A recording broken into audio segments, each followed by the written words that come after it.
बाबू ताने हो सुनो इतने झाड़ू वाले हाथ पीछे मैं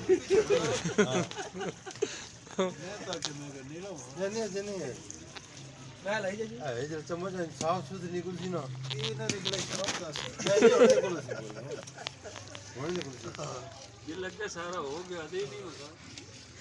जिले चिट्टी थोड़ी सुजी जमा आए कर दिया ना सुजी नहीं आग थोड़ी लानी नहीं ये बुंगा खाली आग होने ते बाऊं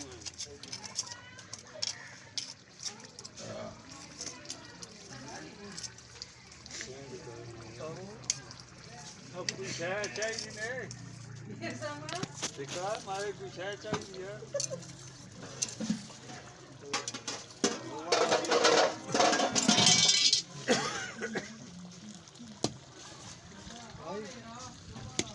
ये जो से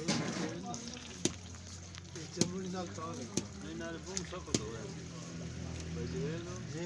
बूम सको तो वैसे थोड़ा जा नरम होया ना खान सौखा मैं आप इस जेड़ा ना थोड़ा नरम रखे हो गया और जाएगा हम बिसा तू बड़ा जी बेटा थोड़ी नीवी करो ना जा